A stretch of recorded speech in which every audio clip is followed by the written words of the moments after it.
Welcome to the Polygamer podcast, where gaming is for everyone. Join us as we expand the boundaries of the gaming community.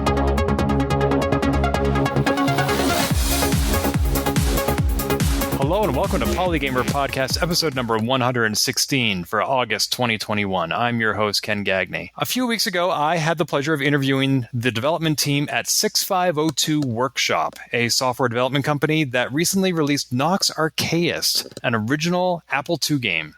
That's right, the Apple II that came out in 1977 has a new boxed game that you can buy. It's shrink-wrapped, it has 5.25-inch floppy disks, a printed manual, cloth maps, and more. The team responsible for Nox Archaist has decades of experience in development, design, and so much more. Today, I am pleased to be joined by Beth Daggert, one of the contributors to Nox Archaist. Beth, as you'll be hearing the next hour, has led a storied career in a variety of roles, from software engineer, game designer, lead programmer, founding partner, and currently VP of engineering at Procore Technologies. So we'll be talking about the history of game development, Nox Archaist, diversity in tech, and so much more. Beth, thank you so much for your time. Thank you, Ken. I'm really happy to be here to chat with you. Yeah, we chatted just a few weeks ago, as I mentioned, for my other publication, which is the print magazine Juice GS, about Nox Archaist. We're going to be talking about a lot of other stuff nowadays, but let's start with the Apple II, which that game is for, which is where you got your start. You got your first Apple II. Were you still in high school at that time? Well, it's a little further back than that. I encountered my first Apple II in about 6th grade. And it was back in the era when computers were definitely novelty items and there was not one in every home. It was actually at my elementary school. I fell right in love, started learning to code it up in BASIC, did the same thing I think most people do with, 10. I was here and go to 10. And then from there, I saved up some money and bought one at home and started diving in immediately. Got to play a whole bunch of really exciting games out the gate. Ultima-1 is, I think, the very first one I ever got hooked by. And did you have good instruction on the Apple II? Like, I had an Apple II in my elementary school in a computer lab, but the nun who taught the class, and I put taught in air quotes, didn't actually teach us anything. We just played Oregon Trail, and that was it. Did you have some good mentorship or education? None whatsoever. I was very much self-bootstrapped. There were a variety of magazines back in the day, things like Byte magazine and whatnot, right? You'd find them, and I certainly went and tried to type things in and learned that way. But there was Beagle Brothers charts, right? Those things came out at one point, and it was just mostly me grabbing scraps of knowledge from everywhere I possibly could. Various people that I knew that were friends that lived in the neighborhoods had their own machines, like folks with a TI 99-4A or this, that, the other. And we would exchange arcane pieces of knowledge as though they were these little hidden gems with each other. But no, by any formal tutelage, not so much. Amusingly enough, I did end up as a teenager. Finally, when I was diving into assembly, I got a book. And it was, I think, something like video game programming for the Apple II, something along those lines. I'd have to look up the exact title at this point. But that one did drive deeply into assembly. It went straight into how the screen memory set up, all the things you have to do to create the little sprites in the space you have allowed. And it would have been a lot better if I'd had a mentor who could have led me through it bit by bit. I think there were many areas that I just had to stumble around in. Richard Garriott and I did start a correspondence for a little while, actually, because I got to a point where, for example, I didn't know how to do a random number generator. Apple II didn't have one of those built in, and I had no idea how to write one. And no one else I knew had any idea either. And I think that was the very first letter I penned to him and said, I'm a huge fan. I love Ultima 3. How do you write a random number generator on an Apple II? And he wrote me back nice physical letters. I still have a half dozen of them in my cabinet over there. We had a series of these knowledge exchanges. It was just fantastic. That is so cool. Richard Garriott, a.k.a. Lord British, creator of the Ultima series, and Ultima 3 came out in 1983, and you couldn't just hit him up on Twitter. You had to find his mailing address. Maybe it was Origin, the publishing company. That is where I sent. Great. And he actually took the time to write back. Now, random number generator, I assume you're referring to something more complex than just the RND function. Yes, this very specifically trying to come up with a good random number generator in the Apple II days, the sort of thing where you had to have your own custom seed for it that you wanted to have be reproducible, then run through something that was better than pseudo-random. Wow, that's impressive. And at some point, you eventually even wrote what you described as an Ultima 3 knockoff game engine in assembly. That was when you were in high school? Yes, that would have been, dating me now, 1987. So towards the end of my high school career there. So long about the time I got to be a senior. And I was trying to come up with my own version. And I really wasn't too aware of how long it actually takes to write a complete game. I hadn't had that experience just yet. But I did manage to put together a reasonable engine, which as part of doing all the Nox Archaist stuff, I actually ended up uploading to GitHub all the old code and everything if anybody wants to go poke at it. But it provided sort of that same basic overland map, the darkness thing that where, as you look behind the mountains, you can't see them because they're in the shadow. A huge map you could scroll around on. I wrote my own shape editor utility and libraries for creating all the little sprites, had animation going, a few other things, but was certainly by no means a complete game. Wow. You said it wasn't a complete game, but did you build it with the envision of creating your own Ultima game? Oh, absolutely. I had every desire in that point. I wanted to make the next even bigger, better Ultima. I wanted to tell my own story. As you had mentioned, seeing a computer, right, and seeing the stories within, that was always what drove me. I had written a series of text adventures. I had written my own text parsing engine for sort of trying to be like Infocom style things. Discovered the limitations of that, and then went into what I thought was the best possible games around, which was the Ultima series, what I'd been exposed to, and decided, well, how do I emulate that, right? And had these notions for the story I wanted to tell based roughly on Dungeons & Dragons campaign that I was running with my high school friends at that time. Wow. Would that have predated what was called AD&D back then, Advanced Dungeons & Dragons, or was this just the regular D&D? No, it was AD&D. The first edition as it's sort of known. And boy, that's a different thread. But these things intersected at a formative age for me, right? About the same time I first encountered an Apple II was the first time I encountered D&D, early 80s. And that was actually to be specific, the Holmes Blue Box edition, which slightly predates AD&D, I think. And that particular box that I ended up with was from a secondhand used bookstore. And it was the one that shipped that had the cutout chits in the back because they had problems at the time sourcing polyhedral dice. And so instead of that, they had a little insert card in the little blue book that you would have to cut out all the 1 through 20 and 1 through 6 and put them in Dixie cups and draw them out. Wow. And that was where I started. And then when AD&D came along, well, of course, I mean, we all hopped over to that and started playing that. So spent a lot of years in first edition for sure. I certainly want to talk more about D&D, but as far as game design, so you were planning the next bigger, better Ultima, but if I understand correctly, it wasn't until you won a ZZT contest that you actually saw this as a potential career. Yeah, that actually pretty much changed the course of my life, and I will forever be grateful to Tim Sweeney for that. So that's a different little story, but gosh, back early 90s, the early shareware days, lots of folks floating around out there, but Tim Sweeney, who went on to found Epic Software, right? Epic Games.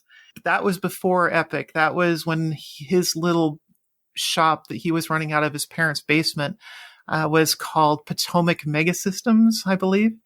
And I saw an ad in one of these little shareware magazines that floated around for something called ZZT and picked that up. And it was a really interesting little DOS game that was just all ASCII2 graphics, sort of extended character set.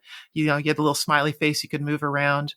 But what it had in it is it had a little mini object-oriented language that you could use to script actions and build the game with.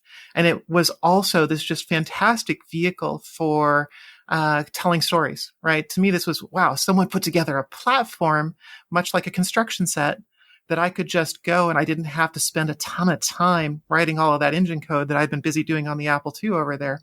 So, wow, okay, what could I do with this? And Tim was trying to, I think, seed his market a little bit and created a contest, which with that, having folks just come in and submit their created adventures and little games using that ZZT engine. And he ran a national contest. I have no idea how many entries he got, but but he released a version that had the top winners, and I think there were about 6 of us, and I got the grand prize. And that particular exercise really sort of set me up. It took place junior, senior year of college for me, something along those lines. And I wasn't super enthused about my college program by that point. I sort of realized I was studying aerospace engineering. It was really fun. I got to do some really great work, got to put a project on the space shuttle and everything. But the sort of notion of spending 10 years of my life analyzing the thermal stress of a bolt on the side of a tin can kind of wore out when I realized, gosh, there's these platforms out there. I could write games involving 1,000 spaceships in a computer in half the time as it's going to take me to do anything in the real world. So why wouldn't I pursue that? And so with this sort of certificate of accomplishment in hand for ZZT and a little bit of banging around on the side that I'd been doing with VGA modes and some other graphical things I'd been playing with, I left college, got my degree, and just started shopping that around. And a little game startup in Seattle where I was picked me right up, right out of school and said, wow, you've actually got some chops and you've got some credentials here. Why don't you start to work for us? And that led to a decade in the games industry. That is amazing. So even though your prize for winning the ZZT contest was only $100, it really was so much more. Your prize was an entirely different direction for your life. Absolutely. Absolutely. And, and I have to once again give a little bit of credit to Tim there, because on the basis of my winning that, he basically extended to me and said, hey, I want you to write a full-blown game, use your own engine, write all your own stuff. I will support you. He hooked me up with artists, musicians, other programmers. And I was able to learn a bunch. And that sort of active bootstrapping took me from that place that we discussed before, where there really weren't mentors or anybody to learn from, to a place where I had more resources. And that definitely accelerated me, even though I didn't end up finishing anything that would ultimately go into the Epic Shareware catalog, because I went and got a full-time job instead. Without that experience and that camaraderie, I never would have had the knowledge to go and get that other work. Had you started pursuing aerospace because you didn't think you could cut it as a game developer, or was it because the game design process and industry back then was so nebulous that it wasn't on your radar as a potential career path? More the latter. It literally never occurred to me, to a degree that I think anybody today would be stunned by. But there was no career path. There was no conception in my mind for, well, how do I get from being in high school or even in college to a degree a career in games? I had literally no notion for how one accomplishes that. And to even find a little startup that was a game startup that was willing to hire me was a shock, and it was a delight. But yeah, the notion of going there directly, I mean, to the point where the anecdote that I would relate is about 1996, I think, I went to a CES where I encountered Richard Garriott, Lord British, in the flesh for the first time. And I walked up to him at the booth that he was standing at, and I said, hi, do you remember me? Do you remember the correspondence? And he looked at me and he said, oh my gosh, that's you. And we banged that around and reminisced for a few minutes. And then he just looked at me and he said, so why didn't you ever come work for me? And I was flabbergasted. I could have pushed me over with a feather. I had literally that thought that I could have ever asked for that or suggested that in any way. It just, literally never occurred. I mean, to be fair, I think that's true to this day, that most people would not think to ask Richard Garriott for a job. Yeah, absolutely. But it sometimes makes me wonder if there's any alternate reality in which I did somehow make that bridge. Wow, that's amazing. So I suspect this episode of Polygamer is going to have more Apple II listeners than usual. So I just want to ask, you graduated from high school in the late 80s. ZZT was released in 1991 for MS-DOS. So at some point, you made the leap from Apple to non-Apple. Correct. That was really college driven. the kind of work that I was doing there. I picked up a 386 in school. I sometimes suspect that while the Apple II inspired me to pursue computer science in college, it also handicapped me in a way, because the Apple II was my only computer up until 1997. And so when I started college, I was like immediately behind all my classmates. Sure. Yeah. I could totally see that. I mean, in college, what I recall is, the Mac had come out, and there were the folks that had the money that had the nice little Mac boxes on their desks. And I managed to, like I said, secure a 386 and decided to use that for my classes that were computer related. Brilliant. So you did eventually turn, as you said, your gaming hobby into your gaming career. You went to work for such companies as Presage, which worked with Interplay and Broderbund. You worked on games like Lode Runner Online. You also worked with Lucas Learning to create various Star Wars educational software. So Correct. What was it like going from Beth Daggert working on a single Apple II computer or MS-DOS machine to create your own games to now you're on a team publishing games that are showing up on store shelves? It was absolutely fantastic. It was so heady. And again, that was a different era, but that was the notion, right? Now there's all this direct distribution stuff. And I feel like it's the barrier to entry for any individual to get their little game in front of a wide audience is way lower. But back then, that was the mark. I wanted a box on a store shelf that had my name on it, right? I wanted to do and be that. It was such a passionate driver, because to me, that's what my heroes had done, whether it was Richard Garriott or Sid Meier or Will Wright with SimCity. All of these sort of folks is like, okay, that's what I have to do.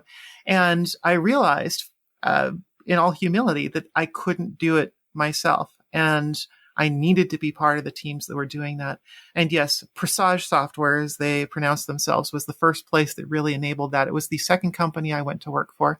That very first one in Seattle was a flash in the pan. They were a little startup. They did publish software, and they vaporized almost instantly. But then I went to work immediately based on that experience with Presage, and very quickly dropped into a modern update of Lode Runner. And that was the first 90s version of Lode Runner that came out. And it was a heady experience. I loved it, because then I was part of a team. There were 3 of us that were coding on that first version. And we had a group of artists, a fantastic musician in-house at Presage. And we really got to take this crack at, wow, there was that old Apple II game I really used to enjoy, Lode Runner. How can we do an authentic recreation of this and yet update it for, technology that had moved along by 10 years? And it was just such a real experience for me to work then with the full gamut of the type of talent that you have today in any major title, right? All the different aspects, from design, coding, production, art, audio, ultimately up to packaging in those days. And I just loved getting that entire end-to-end view. And it really sort of gave me that appreciation and set me up for trying to do that again, bigger and bigger and bigger in various stages up through the career there.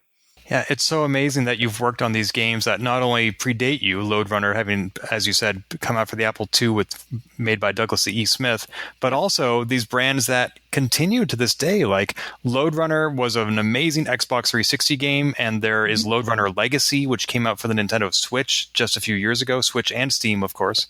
You are a part of this very storied line of software, and of course, Star Wars. I mean, I don't need to tell anybody how important Star Wars is to our culture. And, Beth Daggert is a part of that. Yeah. And I am humbled and honored to have been a part of all that. Star Wars, I mean, who isn't a big fan, right? I'm sure everybody listening to this is probably a fan in one way or another. And that was another piece of a dream in some ways for me. Was at the point that lined up, I started working for Lucas in 98. So right before episode 1 showed up, and instantly went into work in the Lucas Learning division, which was attached in the same building with LucasArts and THX there in San Rafael. And we produced a bunch of titles that were related to the upcoming film at that point, episode 1, Phantom Menace. And It was great. That, to me, that particular job, that experience, a lot of people are like, oh my gosh, did you go to Skywalker Ranch? And yes, I did many times, and it never got old. But that wasn't the day-to-day office. The day-to-day office was very much that same super intense, super passion-driven group of people. In many ways, it's still my favorite job ever, was working there at Lucas Learning, because I did get to work with a group of people who were so talented and so driven. It was just running as fast and as hard as I could to keep up. But I was still very proud of the contributions I was able to make there. I got to do some aspects of the game design in that place. As I'd done at Presage, I got to expand and create out of whole cloth certain sections of the games that we worked on, and just had a delightful time of it. It was fun. So those two companies, Presage and Lucas Learning, does that constitute your decade in the game industry? Well, started with that little shop, Multicom, for about 6 months.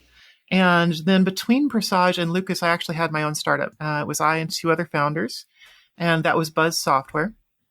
And we started that as a games company. But again, being in that place in time, you had to have a publisher. You had to get space on a store shelf. And so in order to secure that, the models that we were familiar with were very much ones where we would come up with a title. We didn't have any street cred at that point, obviously, just starting off. So we wanted to get something to what would be a playable state where we could take it around, sell it around, get someone to actually sign a bigger check to help us bootstrap it up to the next level and act as a publisher that would be able to get us onto a store shelf. Quite frankly speaking, never quite got that far. We had a playable demo. We had a whole series of designs, at least one of which that we had done under contract. So we didn't lack for work. I was proud of the fact we managed to keep food on the table for all 3 of us. None of us starved by any means. But at the end of the day, we didn't actually end up with a product on the store shelves. And when some of my old associates from Presage basically said, hey, do you want to come work on Star Wars stuff? It's like, well, you know what? That seems like a more entertaining route than the one I'm currently on. So I switched out of Buzz and we went over to Lucas. So when you say you didn't end up with a finished product with Buzz, what was Rex Copiously? Well, that was the one we were shopping around. It was a fully playable demo. It was very much in the same vein as Peg Leg, for those that are familiar with that game from the early 90s. A little bit like an Asteroids game in some ways, if you want to go way back, but certainly a bit more updated than that. And it was just meant to be a game where it was a little bit of a Twitch game, lots of levels. It's something I've thought about occasionally at this point. I could take and drop onto a mobile device pretty easily, and it would fit well there as something that would work with a touchscreen. Yeah, I saw the name of that game listed on your LinkedIn profile, so I did a Google search for it, and Google has one hit for that name, and it's your LinkedIn profile. Well, it didn't go very far, so yes. So between Rex Copiously, Lode Runner Online, all the Lucas Learning games, do you have a favorite project or brand that you worked on in that era? Yeah, it pretty much actually has to be Lode Runner Online. That particular one, because I got to do a fair amount of design on it, and I also did a lot of implementation. There are Easter eggs that no one has discovered to this day, probably never will. But it was really entertaining. That was the one that felt to me like the culmination of a lot of things that we had wanted to put in the first version, Mad Monk's Revenge, that didn't quite make the cut. With online, we had the ability and the technology to actually create a networked version for multiplayer. We had just a fantastic editor to enable a community, which still exists to this day. People are out there building for that platform. And to me, it was sort of the ultimate of that 2D perspective, because then after that, we went into an isometric sort of design for the next version of Lode Runner, which was still fun, but lacked, I think, a little of the immediacy of being able to see that entire puzzle in front of you on just a single screen. And then after your time at Lucas, I see from your LinkedIn profile that you went into DVD encoding technology. You worked at Microsoft for a while. What prompted you, after this amazing decade in the games industry, to pursue other employment? Well, George Lucas has a pattern And I think those that have worked in his technology businesses know this pattern. He treats his software studios, or at least historically did, much like movie projects. I don't think he ever really embraced the idea that you want to build and retain your engineers for the long haul. And so periodically, about every 5 years, he would do a major purge, just like he would do a teardown after a big movie project. You let everybody go and then you rehire the next crew for the next project. That's much more the entertainment movie business model. And it was the one he really adapted to software. Most of his folks in his games studios were let go on call it a 5-year cadence. And 2001 was one of those big purges. Lucas Learning got 90% of the people were let go, including me. At that point, I took a look around and at the ripe old age of 31, had the notion that, wow, I've spent about 10 years in the games industry, and I've spent a fair amount of that sleeping under a desk. And do I actually want anything else in my life?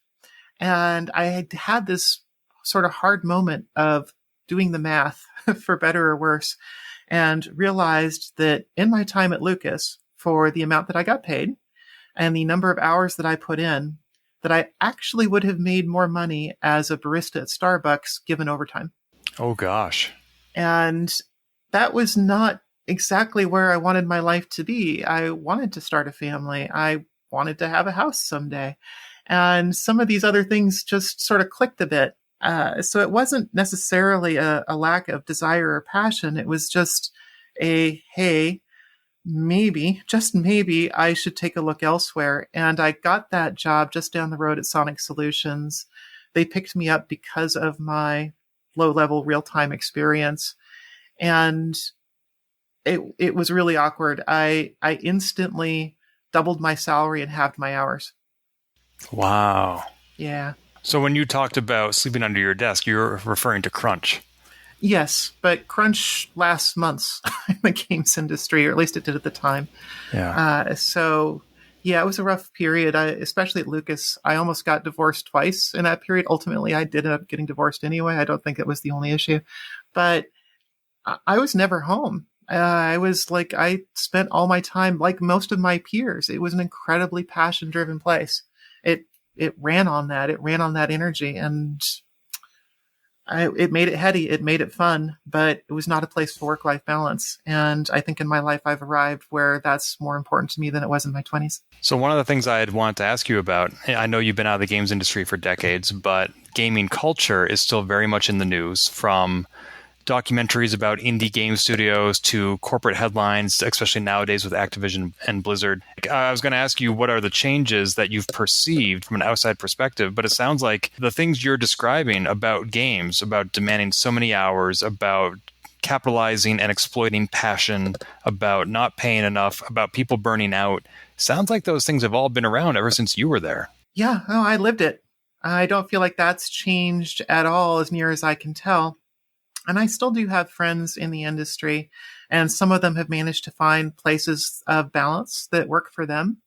But as you bring up, there's plenty of stories out there, whether it's overwork, passion-driven, sexism, whatever, right? It's still rampant.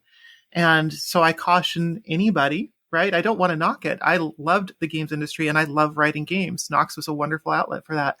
But it is buyer beware, right? So you have to go in, I think, a little bit with just know your boundaries and what it's worth to you, frankly speaking. Let's go a little bit out of order here. I want to also talk to you about women in tech. I know that you're very driven about bringing women into the tech industry, but you're also warning people just now about going into the games industry, buyer beware.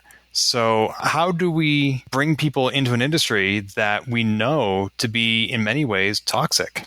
Well, there have actually been studies around this, fortunately, and I don't think those studies are inapplicable to the games industry. The ones that I'm familiar with, of course, are more corporate culture, business-oriented, big company-oriented, those sort of things. But even if you look at like what's happened at Riot not that many years ago here, they made a big effort to educate and change from the top down. And I think that's where it has to start, right? There, you bring on your culture officer, you bring on your diversity officer if you need to, and you start educating the people at the company and you start filling roles in ways that are diverse and provide those opportunities. There was a fantastic Harvard Business Review article back about 2010-ish, I think. It was the Athena report, or the Athena factor, something like that. There's probably been an updated one in the decade since. But it very clearly it gave all these wonderful statistics about women in tech and in software in particular. And one of those called out the fact that there's just a huge step function that occurs when you have 10% of your leadership roles filled by women in terms of acquiring and retaining women in the field, because you have to bootstrap the simple practice of having role models, of not feeling isolated, of people you can talk to about work-life issues that you perceive that they can relate to, right? In the absence of that, it's very difficult to attract or retain those talented women that are out there. But with even just a 10% of women in leadership and senior leadership positions, suddenly the math changes. And I thought that was a fantastic and interesting statistic. And there's lots more things like that. So for me, it's really about the folks who are setting up and doing those actions to bring in the diversity to enable that for everyone else that comes along. And then, of course, there's been lots of focus around how do we get the education into schools, encouraging more women to follow CS and STEM degrees in college. But I think change has to start from the top in each of these companies. Yeah, there's definitely a pipeline issue, which you just alluded to, with women not being encouraged to pursue these careers. But you're also right that unless we address the issue from the top down, women aren't going to stay in these careers because they are so toxic. Mm-hmm. Absolutely true. So how are some of the ways that you are helping? I mean, clearly you're the VP right now. That's a very high level role. And that is the sort of representation that you're talking about, of seeing women in leadership roles. How are you pursuing your passion to bring more women into tech? Well, there's a few different ways that I try to practice that. It is absolutely a desire. And speaking candidly, I considered leaving tech in my mid-30s, I think as many women do, because it was just a constant uphill struggle, even in places like Sonic Solutions, where I went immediately after the games industry. I sort of wondered, actually at that point, due to a variety of life events, the birth of my child, issues at home, not working in games and just not being as passionate driven anymore. How do I actually have a career if it's not just about passion?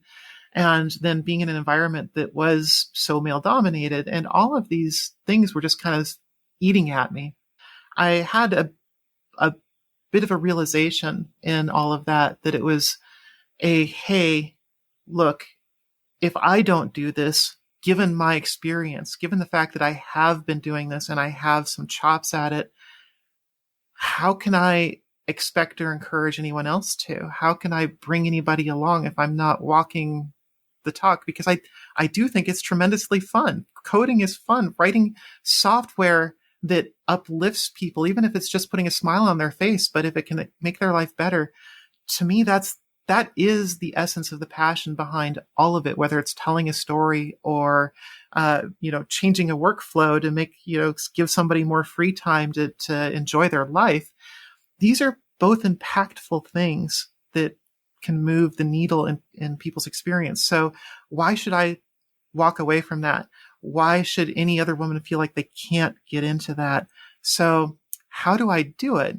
And I, at that point, began to consciously try to study and learn about, well, why aren't women doing this? Why is it so toxic? How can we change this?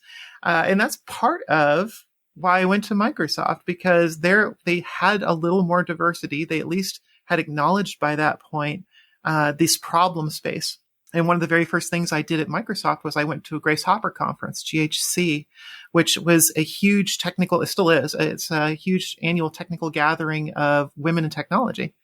And it was revelatory. Any woman who is in technology who has never been to Grace Hopper Conference, I would encourage to go at least once in your life. It's like going to Mecca. It's a complete game changer because you walk in there and all the ratios are flipped. And it just gives you this perspective of, wow, I'm not alone.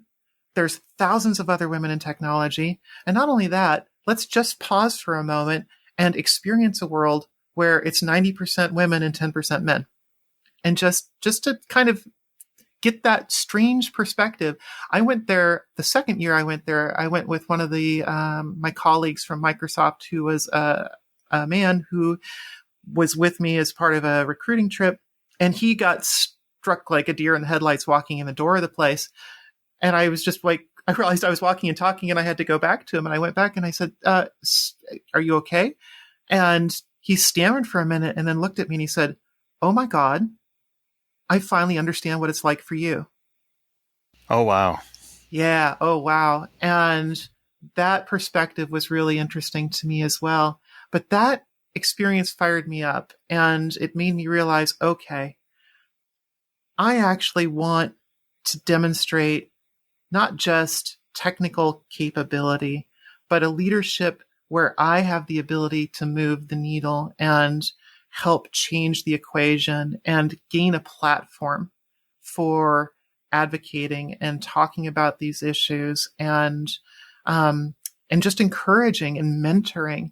And over time, I've been able to do that. I've worked hard to step into larger and larger roles, in no small part because I recognize someone has to.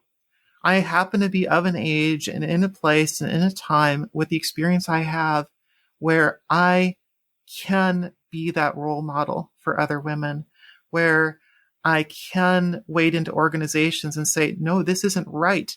The fact that we're sitting here in a room calibrating a bunch of engineers and we're spending 10 minutes talking about every man and their accomplishments in the team for the last year, but somehow we're spending 25 minutes on every woman. Why is that? Just, can I call that everyone's attention to that fact? Why are we doing that? Also, then my capability now to work with some of these groups like Upward, which is a women's leadership group, High Power, which is a women's leadership group, LWT, it being a female mentor with Plato, all of these sort of things. Now, Diversity, which is the one that I just spoke at on Thursday night. All of these are places where I can, on the basis of the experience I've had, encourage and support other women, even if they're outside of my own workplace where I can't directly impact them, to continue in this field and take on their own leadership positions so that we have that pipeline and we have the ability to get those percentages up. And on that basis, ultimately get hopefully to full parity in the computer industry. It's the full parity vision that made me surprised that 10% can make such a difference because, to quote Ruth Bader Ginsburg, you'd think you'd want 100%, or to paraphrase rather, because it's been 100% men for so long. I feel like the only way to achieve parity is to get 100% women. Well, I'm not that radical.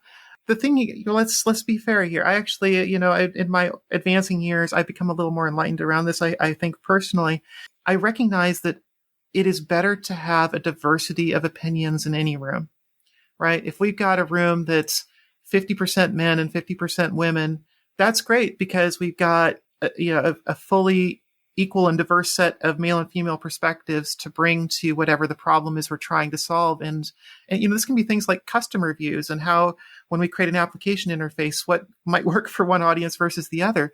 But by extension, frankly, if that's a white bread room, we're also missing an opportunity to have more perspectives that could increase the capabilities of what we're doing just by bringing those outsider perspectives to problems that our limited experience might not provide, right?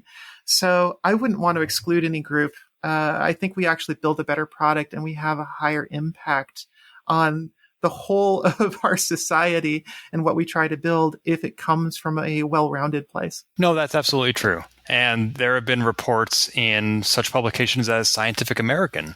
Back in 2014, they reported on how diverse companies are better for the bottom line. And, that means not just being homogenous of any one group, but it means, as you just said, having diverse perspectives.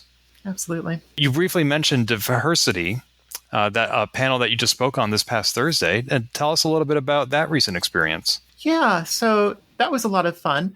That was specifically a panel discussion that was about how to nail your VPE interview, your Vice President of Engineering interview, because I've only recently, in the scope of a career, become a Vice President of Engineering. I first got the title about 4 years ago at GuideSpark, but I had never actually interviewed cold to get it at another company and make that move. And that particular title is an interesting one because it means a lot of different things depending on the size of the company that you're working in. It means something very different if you're in a 50-person company versus a 50,000-person company by far. But also, it's really a difference in role. Up to that point, as a manager, right, you can be an engineering manager, and then ultimately you work up to being a director, which is really just an engineering manager on steroids in some ways. Not to knock anything about directors, but the step between director and vice president is a shift from the working on delivering the product to working on delivering for the business. And it requires a somewhat different set of skills that you may not have the opportunity to acquire as a director. So there's a lot of interest out there from people that get kind of trapped at the director level and don't know how to break through to the next one.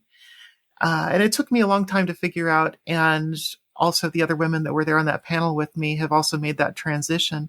So what we did was we had a nice conversation, just like you and I are having, around a number of the topics that relate to, well, how do you get those experiences, and what are you going to be asked in an interview, and how do you prepare for that? And then we turned it over to the audience and allowed them to ask questions as well. Well, one of the questions I had was about being a VP, which you are now. And do you still get to do the programming that drove you into this industry in the first place? Not at all.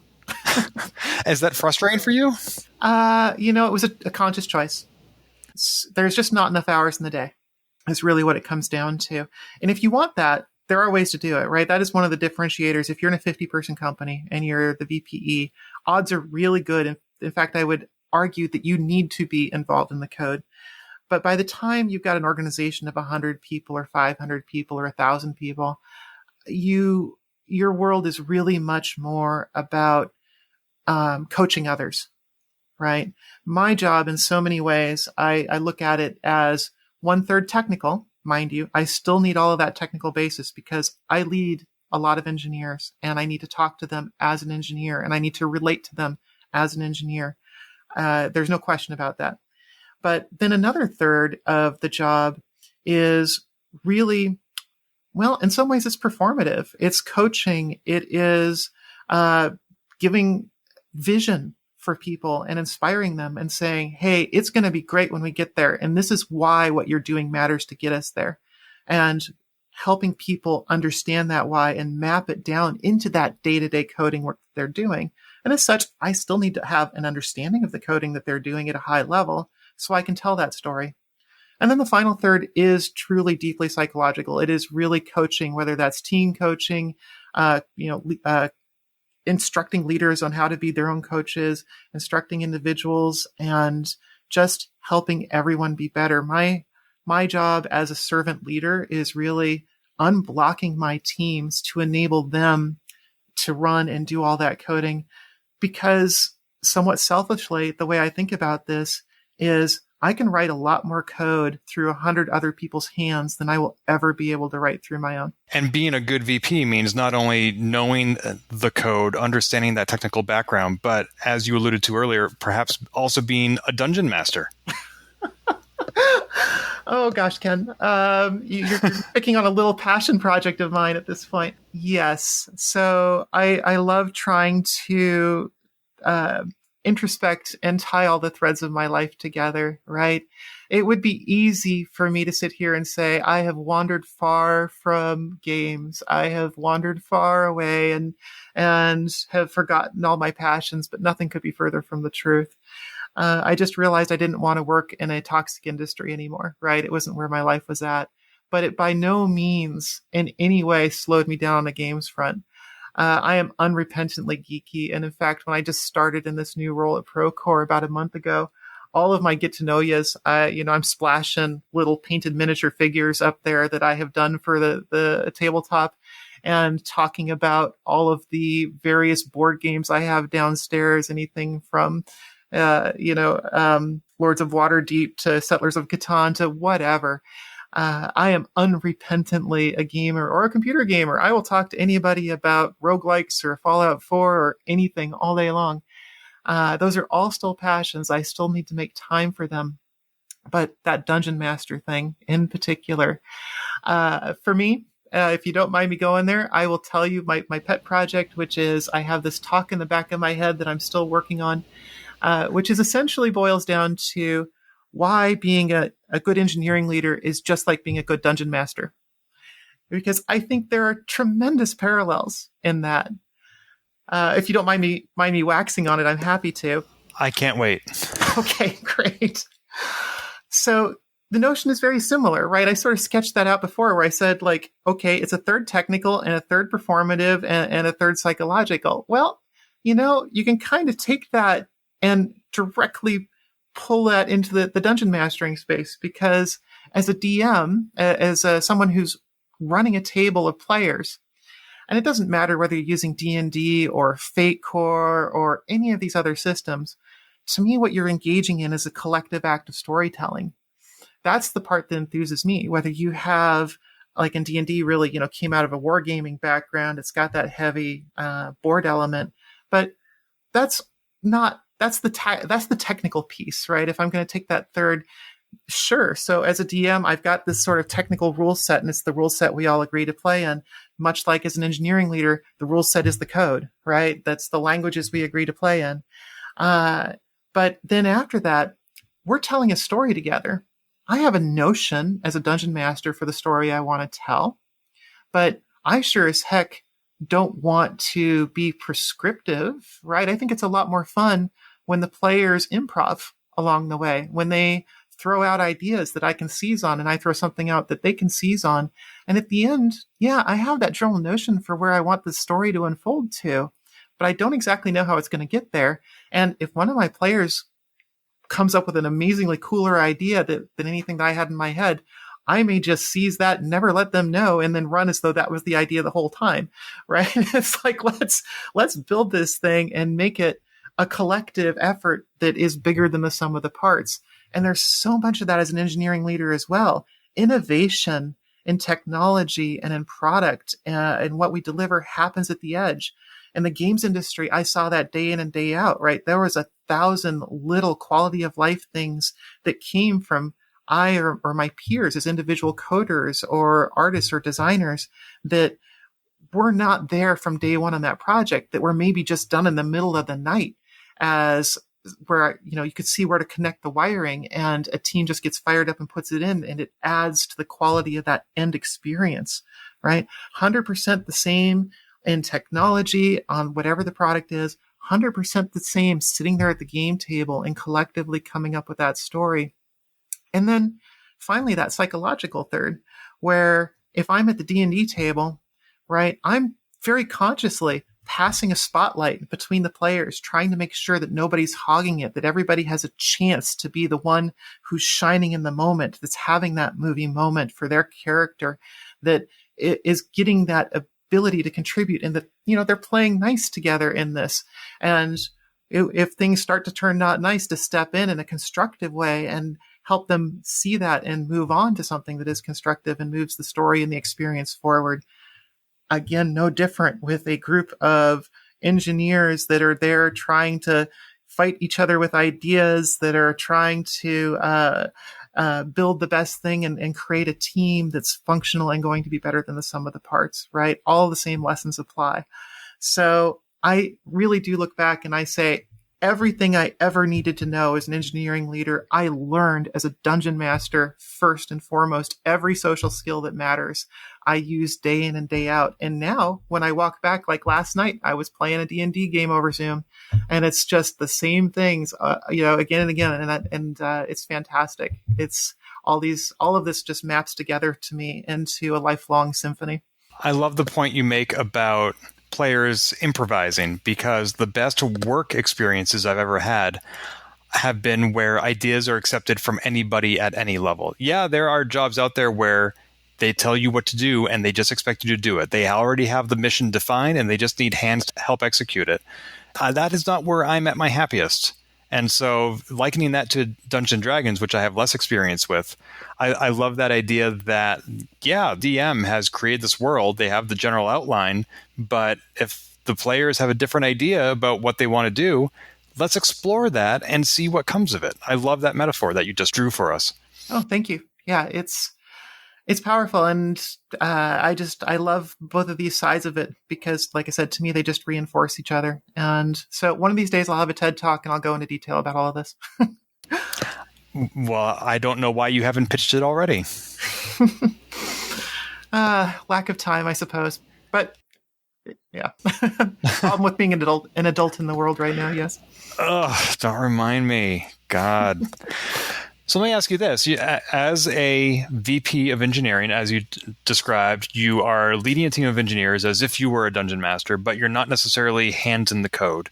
Mm-hmm. And you're not necessarily working full-time in the games industry anymore. When you first saw your first computer, that Apple II computer, you didn't see a plastic box filled with silicon chips. You saw stories. You saw a medium, a vehicle to engage people in ways that they had never been engaged before.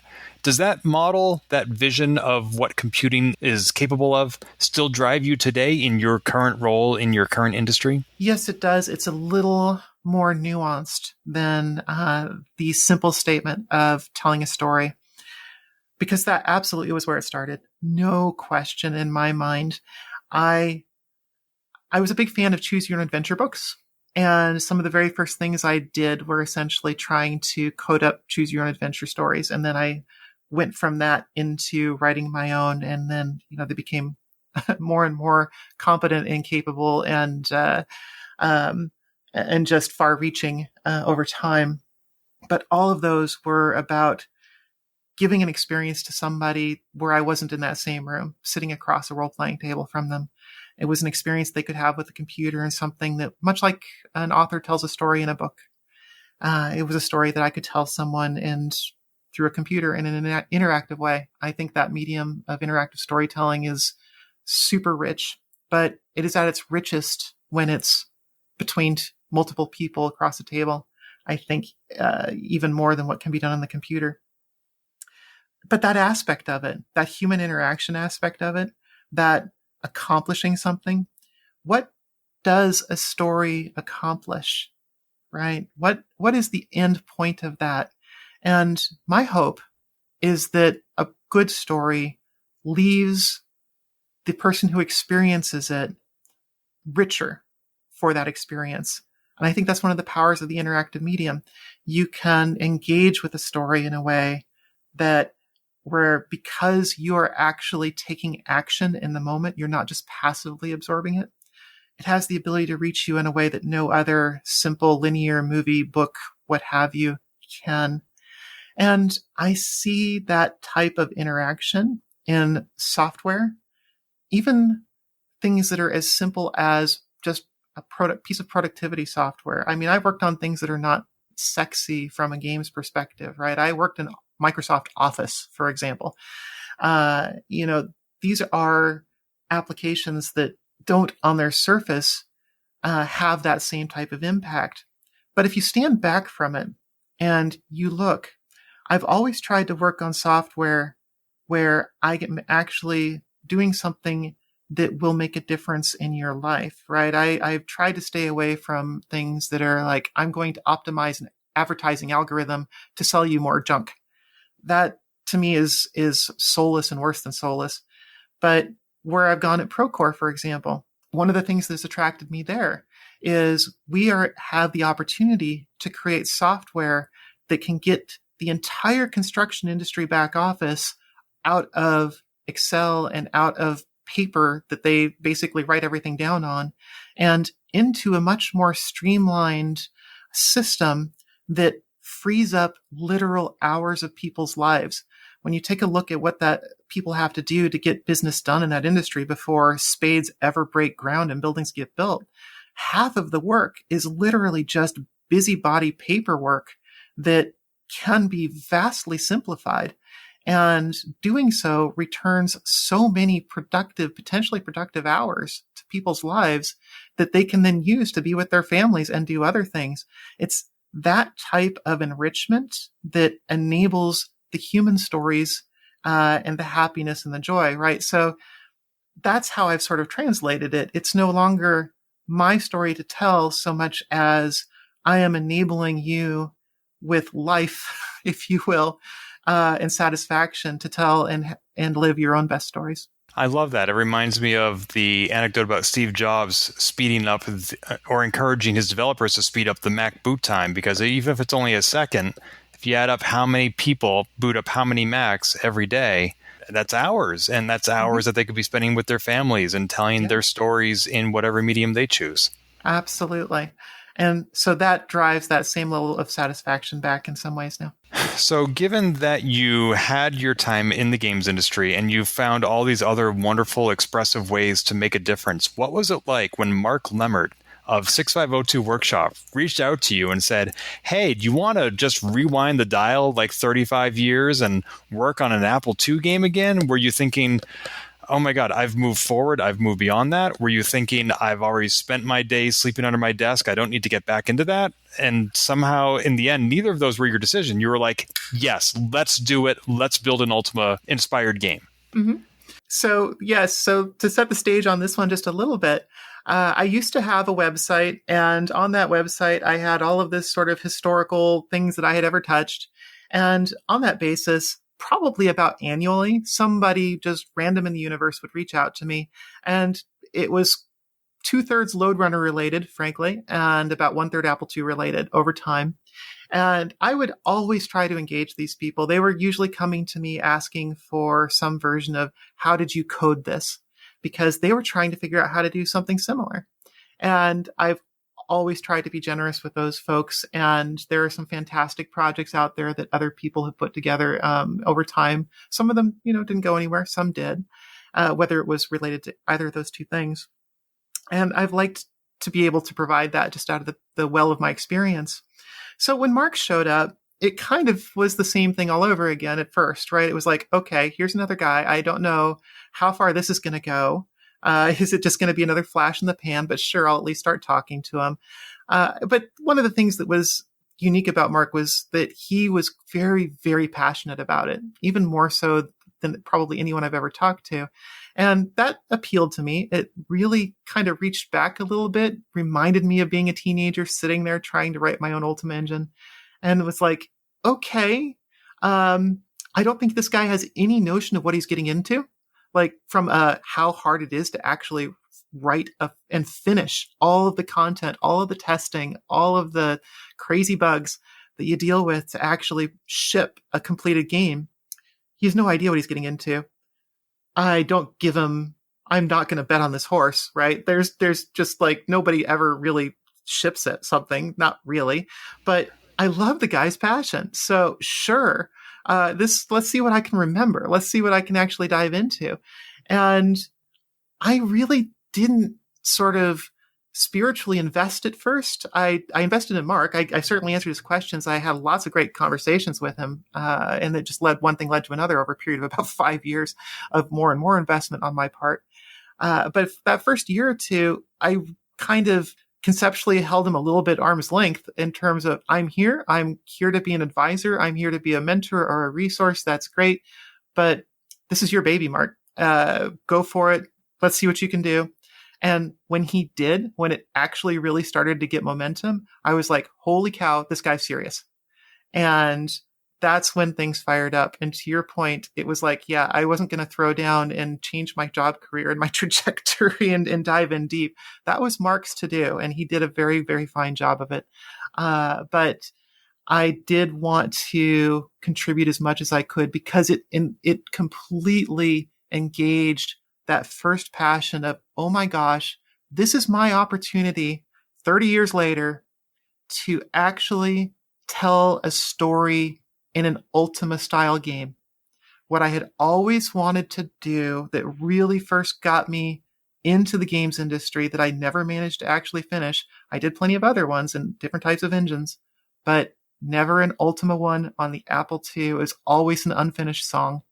And once it clicked that it was happening for real, I was all over it. And I actually asked Mark, it was, once the engine had gotten to a certain point, I was like, hey, I don't want to write any of the content for this. I've been advising you on things about lore. I've been advising you on game story structure, everything at a high level. This is your story, Mark, but let me play it through first so I can tell you all the places it doesn't work and give you that feedback with that sort of combination of an experienced game eye, but a completely naive eye towards your particular story, and see if that can provide a whole level of polish that nobody else might be able to bring you.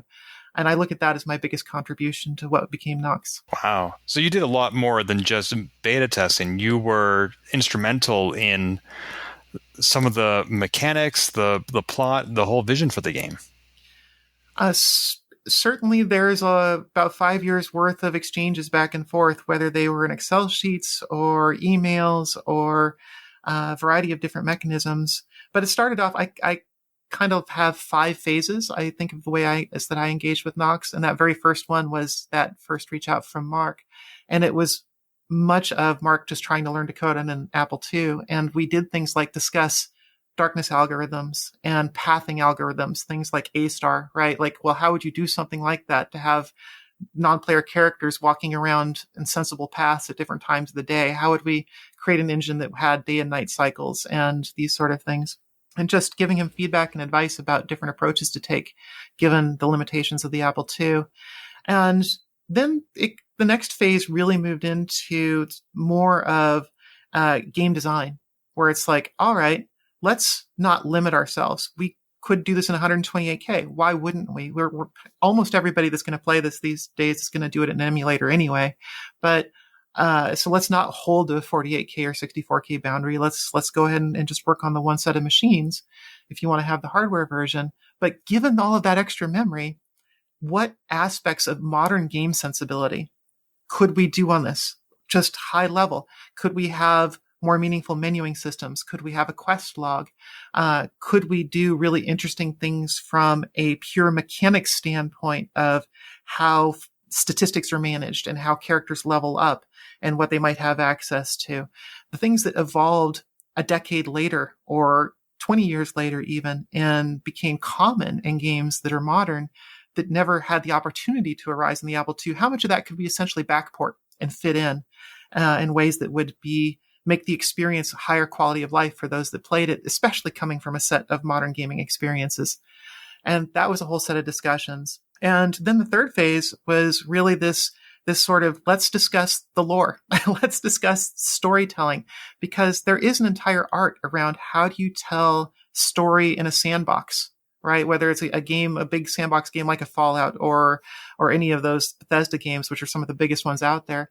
How do you engage the player and let them explore and yet still bring them through to the conclusion you want? How much of that is relevant for us to try to do? What kind of textual interactions can we have with characters?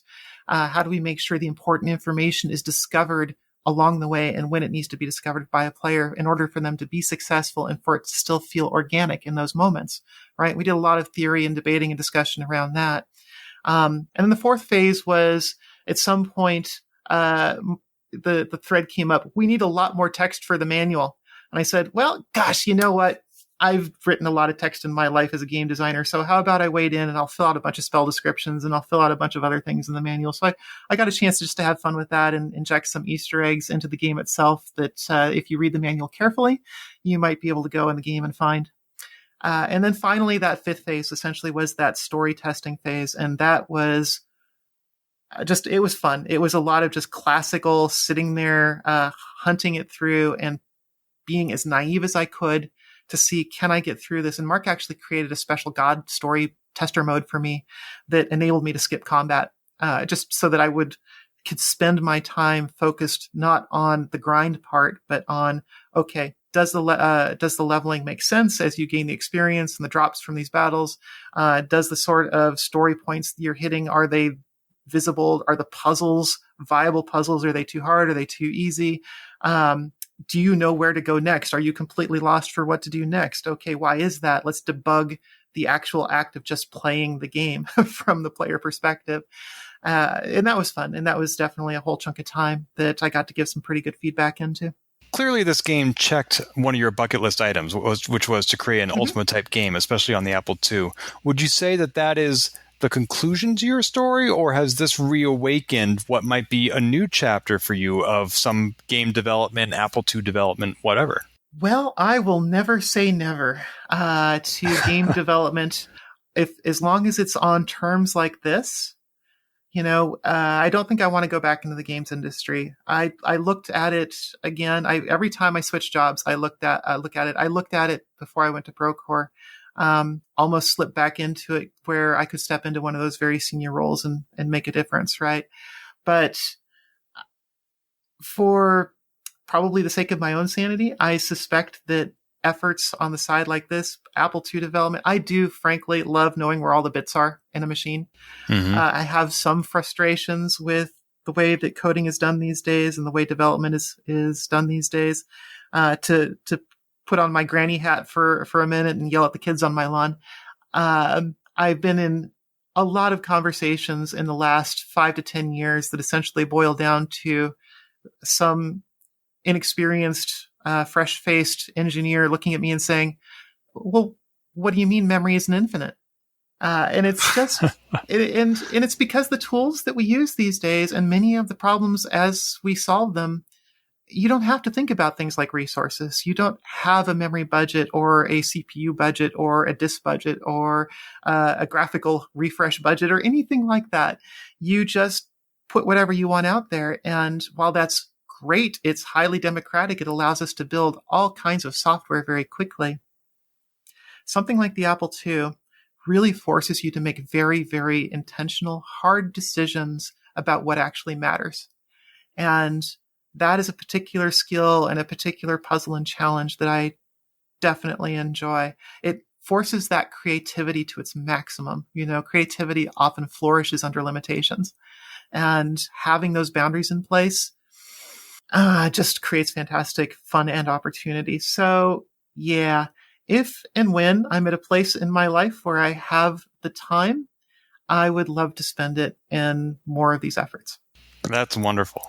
You said that you had released some of your old source code on GitHub. Is that something we can include a link to in the show notes for this podcast? Oh, I'm sure. Absolutely. I'm happy to dig up a link and send that over. Awesome. And what about that other website that you said you used to have where people would contact you once a year? It doesn't seem to be available anymore except in the Wayback Machine. It's because I'm super embarrassed. I mean, that was a static web page. Back before there were things like LinkedIn, right? I needed to create a portfolio site and something that was essentially the living version of my resume. And it was really just static HTML. And I think the last time I put anything viable on it was maybe 2006. And I don't know, a few years back, I just became grossly embarrassed by the whole thing, sitting there as sort of this relic of the .com bubble burst. So I really should probably actually put a central place that has things like my Twitter handle or my GitHub links or my LinkedIn links and a bunch of this historical information. I have so many old scans and references and things that I could populate into that. I just need to find I think some other dynamic platform where I'm not writing that from scratch. So, to be naive here and say something like, maybe I'll just put up a WordPress site, but I need to do something like that that's not high level of investment for me to put a whole bunch of content into. And that's what I need to morph it up to. And again, just comes down to time and interest in my doing so. Speaking of your online communications, I noticed, if I may ask, your Twitter handle, was that inspired by Nox Archaist? No, in a grand act of the universe harmonizes well with itself, that has been my gamer hashtag for a very, very long time. Wow. And no no relation whatsoever. But very early on, when back in phase 2 of my involvement with Nox Archaist, Mark said something to the effect of, "Hey, I would love to do something for you for all the help you're providing." And I said, "Yeah, you know what you could do? Why don't you plunk me into the game somewhere as Noxtix? And maybe as some sort of as a librarian, because there was a point in my life where I wanted to be a librarian." And he said, "Oh my gosh, I have the perfect idea for that. You're in. We're done." I'm like, "Okay, great." So there you go. That's amazing. When your name first came on my radar was back in the spring when I first reached out to Chris Torrance from 6502 Workshop to coordinate an interview for JuiceGS Magazine. And so clearly I want to do my background research on the people I'm going to be interviewing. And I look at your Twitter handle, Noxtix, and it says joined August 2015.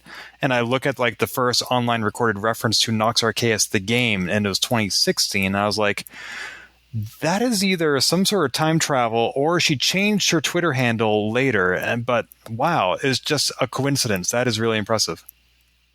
Yeah, no, because I was using Noxtix for years and years before then for things like Steam and whatnot. That is really cool. Well, Beth, you have worked on so many games, Nox Archaist, Lode Runner Online, the Star Wars titles. You've made a difference not only to the people sitting at your Dungeons & Dragons table, but to women throughout the industry, and you continue to do so. I really appreciate you taking the time. I know that everybody who comes on this podcast is important and busy, but not all of them are vice presidents who just finished a business trip and are still catching up on sleep. So thank you so much for coming on Polygamer. For our listeners, where can they find you online besides Twitter at Noxtix, if there's anywhere else you want to point them to? Well, Noxstyx for anybody who might not know how to spell that out. So that's one. You can certainly look me up on LinkedIn, of course. I actually, because I am so much in the professional world, I respond to an awful lot of contacts there, and the full name is Elizabeth Daggert, so you just look for me under that. Otherwise, I actually don't mind. Anybody that wants to just drop me a personal email is good too, and that's real easy. That is just my name, so beth@daggert.com. Wonderful. Beth, thank you so much for your time. Thank you, Ken. It's been a delight. This has been Polygamer, a Gamebits production. Find more episodes, read our blog, or send feedback at polygamer.net.